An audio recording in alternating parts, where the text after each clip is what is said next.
నమస్తే.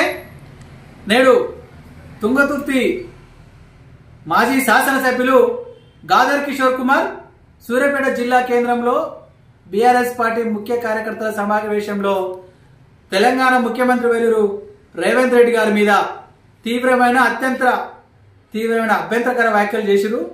ఆ వ్యాఖ్యలను మేము తీవ్రంగా ఖండిస్తున్నాం. ఇట్లాంటి పదజాలం మానుకోకుండా ఇదే చిల్లర మాటలు మాట్లాడితే తెలంగాణ ప్రజలు బట్టలు ఉడవిక్తి అంటారు మిమ్మల్ని. తస్మాత్ జాగ్రత్త కిషోర్ కుమార్. రేవంత్ రెడ్డి గారితో పోల్చుకునే స్థాయి నీది కాదు బిడ్డ, గుర్తుపెట్టుకో. ఎందుకు చెప్తున్నామంటే రేవంత్ రెడ్డి గారు జడ్పీటీసీ నుంచి వెళ్ళి, ఎమ్మెల్సీ నుంచి వెళ్ళి, ఎమ్మెల్యే నుంచి వెళ్ళి, ఎంపీ నుంచి వెళ్ళి నేడు ముఖ్యమంత్రి అయిండు. నువ్వేమంటున్నావు? జస్ట్ పొలిటికల్ యాక్సిడెంటల్ గా సీఎం అయింది అంటున్నావు. నీది కదా పొలిటికల్ యాక్సిడెంటల్ గా ఎమ్మెల్యే అయింది. కేసీఆర్ గారి కాళ్ళు పట్టుకొని, జగదీశ్వర్ రెడ్డి కాళ్ళు పట్టుకొని, మన కేటీఆర్ గారి కాళ్ళు పట్టుకొని నువ్వు శాసనసభ్యులు పోయినావు. అందరు నీలా కాళ్ళు పట్టుకుంటారంటే ఎట్లా కిషోర్? తస్మాత్ జాగ్రత్త. తెలంగాణ ప్రజలు బీఆర్ఎస్ పార్టీ చేస్తున్న అన్ని అరాచకాలను గమనిస్తున్నారు. మీరు ప్రభుత్వంలో ఉన్నప్పుడు చేసిన అరాచకాలకే మీ కర్రు కాల్చి వాత పెట్టి మిమ్మల్ని ఓడగొట్టి ఇంటికి పంపించారు. కేసీఆర్ కట్టుకున్న గడీల గోడలు బద్దలు కొట్టి బీఆర్ఎస్ పార్టీని పాతాలకు తొక్కి రేవంత్ రెడ్డి గారు ముఖ్యమంత్రి అయ్యిండు.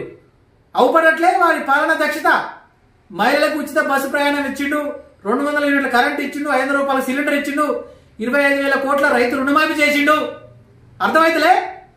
పాలనలో పరిపాలనలో లోపాలుంటే మీరు ప్రతిపక్ష హోదాలో ఉండి ప్రశ్నించండి, విమర్శించండి. ఆ విమర్శను తీసుకొని పాలన ఎట్లా చేయాలో సరి చేసుకున్న ముఖ్యమంత్రి గారు పదే పదే చెప్తున్నా కూడా మీరు అసభ్య పదజాలం వాడి వ్యక్తిగత అవమానం చేసి, వ్యక్తిగతం దూషించి ప్రభుత్వంలో ఉన్న పెద్దలను అవమానపరుస్తులు కావాలనే.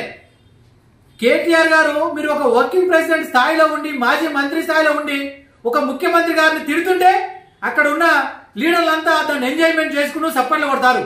ఇదా మీరు సభ్య సమాజానికి ఇచ్చే మెసేజ్? ఇదేనా మీరు రేపటి భవిష్యత్తు నిర్మించే విధానం? ఈ పద్ధతులు మార్చుకోకపోతే మొన్న 2023 ఎన్నికల్లో, 2024 పార్లమెంట్ ఎన్నికల్లో తెలంగాణ ప్రజలు మిమ్మల్ని బట్టలు ఉడదీసి తండరు. మళ్ళీ ఇట్టే చేస్తే మళ్ళా కూడా ప్రజలు తనడానికి సిద్ధమైనరు. తస్మాత్ జాగ్రత్త అని చెప్పి హెచ్చరిస్తున్నాం.